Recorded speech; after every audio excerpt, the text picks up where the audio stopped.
Hello everybody, welcome to Cheryl's Organic Food Forest. In this episode, I'm going to share with you how I harvested all of my golden beets that I grew from seeds that I purchased from Baker Creek Seed Company. And I'm also going to show you how I preserve them. And another thing I'm going to share with you is how you can tell if you have bad nematodes in your garden beds or containers that are causing knotty root in your crops. And I'm going to share with you what I'm going to do to treat it. Okay, let's get started. Hello gardeners, it's a beautiful day in North Texas. Mesquite is the exact city. And I thought I'd share with you how I am harvesting some of my golden beets. My goal for today is probably to harvest all of the beets. I pulled a few of them here, and then I went inside and got my phone and said, well, maybe I can show them. Well, here's one I probably pulled up already. Oh, I don't know if you were seeing that.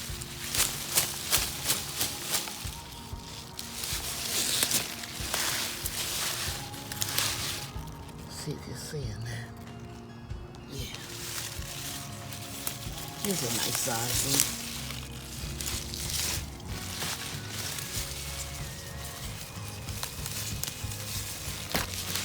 Small one. This looks like a nice one here.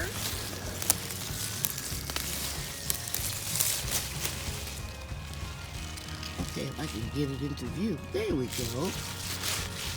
Okay, so I'm gonna harvest all of them.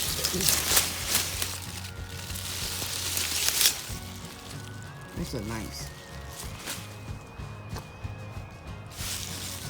There's two big ones right here. As you can see, I probably should have thinned them out and I didn't. Like I needed to. So much was happening. Okay.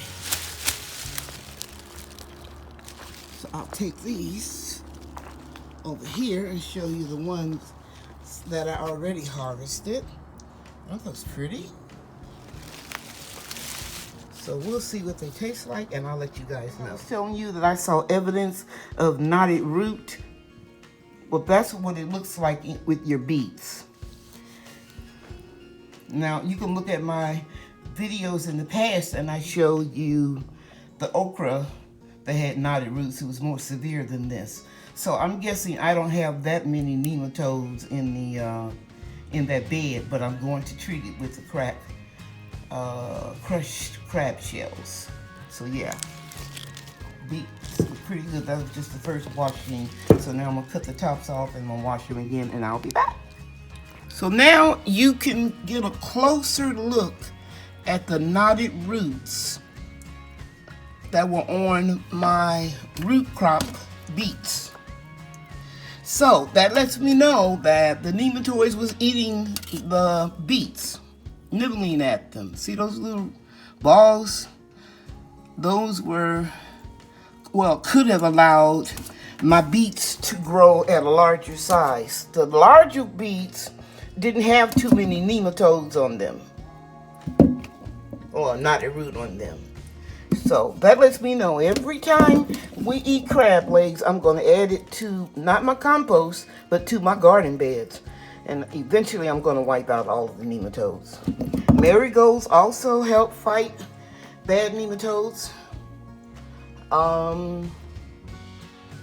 You can buy beneficial nematodes to destroy non-beneficial nematodes. There's a lot of things you can do, and I tried all of that, including solarizing my beds, but I only treated it one time, and that was summer before last.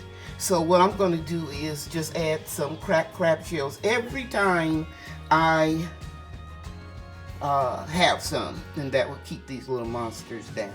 But I'm pleased with my harvest. So now I'm getting ready to scrub these again, boil them, peel them, slice them, and pickle them. It will depend on how much I have if I'm going to can them or not. I think I'm just gonna have enough to put some pickled beets in the refrigerator. Okay, I'll be back. I also wanted to share these leaves with you. I don't like the taste of them, so they're going in the compost. But I remember posting something a few years back on Facebook that I was going to put these leaves in the compost, and some of the Facebook people in the garden group say, "You're crazy. Those are expensive in my country or where I live." But I like what I like, guys. And if I'm putting it back in the compost, I'm not wasting anything. The way I look at it, I'm just recycling it and putting more nutrients back into my garden. Okay, as you can see here, I'm boiling the beets, the golden beets, and I'm going to put a top on them because they come to a boil, and I'm going to reduce the heat, and I'm doing that right now, and I'm going to let it boil for about 15 minutes. Okay guys, so here's the final results.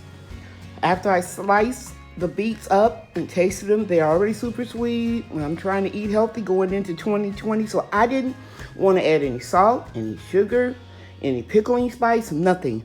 All I added was purified drinking water and vinegar. And I sealed it, but I'm going to keep these in the refrigerator, and I'm going to take the top off and clean the rim again and boil the lids, because this is not enough to put into the pressure canner. If you didn't know, beets are low acid. They're considered alkaline, so you have to pressure can them if you want them for long-term storage. So I decided I wasn't going to use them as refrigerated beets, and because the shelf life of refrigerated beets is just a few days. I think it's 3 to 5 days, and I want these to last longer. So I'm going to pressure can them tomorrow when I pressure can the red beets. Okay, so this concludes this video. You guys can Google recipes if you want to add sugar, allspice. Some people add garlic.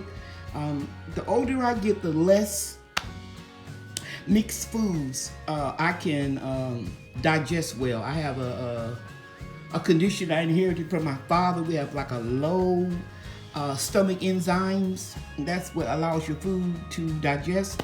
So I can't do a lot of mixed foods. So anyway, I love the taste of the golden beets. I will be growing more. I may even grow some in the spring because I didn't plant enough.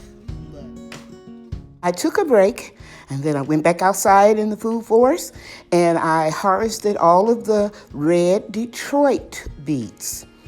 And I didn't have as many of them as I did the golden beets, but I prepared them the same way. And I packed the jar, and I put the beets in that jar, and I used the rest of the same brine that I used for the golden beets. But now, after I boiled the red beets, I drained all the water off, rinsed them, and then I filled the pot up with water again and let them soak for 10 minutes, because the red beets, some people even use it as a dye in natural skincare. The red beets will have a lot of color in it, and you can actually let the beets soak in water and use that as beet juice. Some people make jelly out of it, but I'm not going to do that. I'm going to add it with tomato juice and other vegetable juice to make my own, like V8, a good vegetable juice. So anyway, tomorrow I am going to pressure can the beets, both jars, and 2 of the water. And I decided, well, it didn't make sense for me to put the sanitary lids on them, because I'm going to do that again tomorrow. I'm going to sanitize everything and start all over, except for packing the jars. I'm going to wipe the rim of the jars and put a new lid and a band on them and pressure can them for 35 minutes. And yeah, so I will come back in the next video and share that with you. I was going to make 2 videos out of this, but I decided I had more energy and I was able to complete it today. But I want to give you a little bit, a piece of what else I was doing. I pulled up all my turnips, so hold on. Pulled up my turnips, guys, and they did pretty good. I didn't see too much evidence of knotted root on them. We have some big ones, and we have some medium ones, and we have some small ones. Here's a couple of medium ones I cut off already.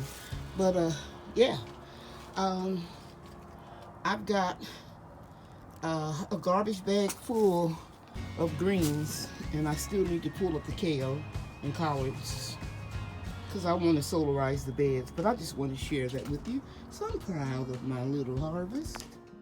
I have 2 large garbage bags full of mixed greens that I'm going to pressure can tomorrow, and I will show you guys that in my next video. Thank you for watching, everybody. Bye now. The end.